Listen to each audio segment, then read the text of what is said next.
Hi, this is Mark Henry back again to talk a little bit more about the occult and paranormal. Well, today I'm going to talk a little bit about daimons, demons, and angels. This is a common topic in occult circles. So we'll start with daimon, and you can spell it either D-A-I-M-O-N or D-A-E-M-O-N. So the word daimon goes back all the way to the Greeks. And I know when I first encountered it, it was in Plato's dialogues when Plato was talking about Socrates. Socrates believed that he had a daimon, which was like a tutelary spirit, a spirit that would protect him, guide him. He believed that when he would engage in intelligent debates with the sophists, in his town of Athens, that the daimon would encourage him to argue, philosophically debate, in order to show the sophists that they don't know as much as they think they know. And the sophists, by the way, were, I guess you can think of as modern. They were kind of like attorneys and, in other words, lawyers who were using logic, reason, rhetoric in order to prove their points. Well, he believed that this daimon would help him with these debates, that would protect him. He was been noted as being completely immobilized, almost like paralyzed, not blinking in a field, even when the weather was beating down on him, and he was just receiving information from his daimon, the spirit that was guiding him. So that's the word daimon is where the word demon comes in, but it's not exactly the same thing. But just to let you know that that is where the word is derived from. Now, the word demon means replete with wisdom. Demons, when we think of demons, at least in the West, we think of the Christian, Judeo-Christian concept of demons, maybe the Muslim concept of demons, which basically says that demons are evil creatures that are intent on separating man from God. And they will do things to tempt human beings, they will do things to implant thoughts in their heads. In other words, try to destroy them in general and create destruction. Okay, so when we're talking about demons from the perspective of non-Christian cultures or pre-Christian cultures, demons are not seen in that way. That is very much kind of only a perspective of the religions that we typically know. The demons in Buddhism, which, believe it or not, they have quite a few demons and pretty interesting characters. They're not like like our demons in the West. But be that as it may, I want to talk a little bit about the demons in the magical tradition, which may or may not be the demons that are talked about in monotheistic religions, because again, if you're dealing with the unseen, you really don't know if demon is just a word. You don't know if you're actually dealing with what the early church fathers may have been dealing with when they were characterizing demons. Okay, so what is the difference in dealing with angels and demons, and what are the perceived benefits? Well, in the magical traditions, to work with a demon means that someone wants something usually pretty quickly, pretty powerfully, and they're willing to take a little bit of a risk, because with the tradition of demons, usually as a rule of thumb, they do not care. They will grant you what you wish, thorns and all. They do not care what happens to you as a result. Also, when we're talking about demons, is that there's usually some type of exchange. Not necessarily tit for tat, but usually there's some type of offering that will help things along, help grease the wheels as far as this particular entity working with you. The demons that are around are of different characters, different personalities.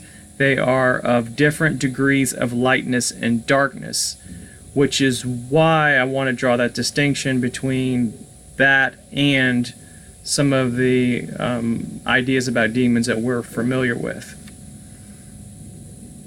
What's interesting is that if you look in the Bible, when Jesus performed a healing, there was one part where somebody was saying, "He's healing. He's using demons to heal." Well, that kind of actually is a kind of a signal, kind of a pointing the finger, I guess, at least in those early days, that, hey, maybe there's a part of demons that isn't 100% evil, but is capable of power and of doing some good. So, kind of an interesting concept. Now, when we're talking about angels, on the other hand, in the magical tradition, angels are not far in the magical tradition from demons. They work a little bit differently, in the sense that angels, as a rule of thumb, it will take more time for them to manifest your result. There's also the difference in that an angel does care a little bit about what you're asking for, and if it's not appropriate, if it's not for your higher good, an angel may very well not work with you and just deny your request. So there is a little bit more beneficence in angels. However, I want to draw that distinction too. They're just like there are demons who have different degrees of lightness and darkness. There are angels that have different degrees of lightness and darkness. You remember from the Old Testament, those angels that are noted have destroyed cities, have killed people very quickly very efficiently. So when we're talking about angels too, people in Magick have used angels in order to destroy enemies. They've used it for justice, for some types of revenge. And it's thought that if the angels are to execute this type of justice, that it is a kind of a righteous justice. But again, it's pretty, it can be pretty severe and aggressive nonetheless. So that's important kind of consideration. Now, what if you wanted to work with an angel or a demon? How would you go about it? Well, I'm not going to give you specific steps in order to do that. I can give you some guidelines, because I encourage everybody that if you really want to do this, there are plenty of books available. There are plenty of things you can try on online. But I'll kind of give you some food for thought. One, again, is the time. If you really want something done quickly, you could, in a sense, go and try to work with a demon. I would suggest that you do your research on any angel or demon that you wanted to work with. However, be careful. I would stay away, if you're soft-hearted, I'd stay away from demons in general. I think that's kind of a good rule of thumb. I feel that maybe light workers, people who deal with a lot of healing, probably would stay away from the demons in general. But it depends on what you really want and how much you're willing to risk, how much you really want this thing. And the way I liken it is that, let's say that you wanted to hire a contractor to work on your house. Well, you want a good job, you want an efficient job, you want probably a good price, and you want it to be done, pretty fast. Now, do you care what that contractor does when he goes home? Probably not.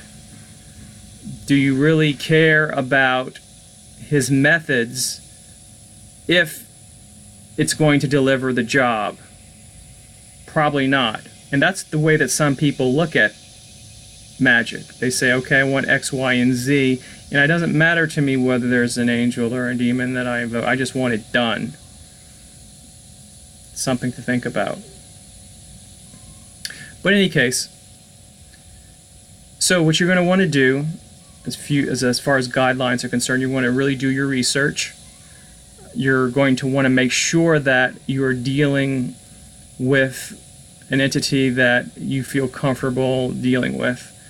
You will go ahead and try to acquire the sigil, which is kind of a drawing. You can think of a sigil as kind of like the cell phone number for this particular entity, this angel or demon. You would use it, that sigil, if by chance your spirit shows up. Well, before he shows up, you can also chant the name of the spirit. If he shows up, then you can make your petition. After you make your petition, ask about if there's any offerings required.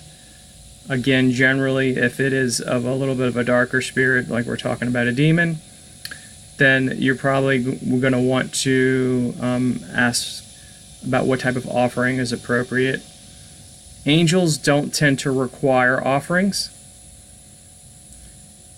After that, thank them in the ritual, and that's basically it. However, I don't want you just to go on what I say. Please go and do your research, and so you can kind of fill in the gaps. All right. That is a little bit about angels, demons, and daimons. I want everybody to be safe and be careful whenever you're indulging in any of these arts. If you don't feel comfortable doing it, then I would suggest that you do your research, and if you still don't feel comfortable, just to stay away from it. It's not for everybody. But I wanted to share that information. So this is Mark Henry. Please subscribe and like, and I will see you another time.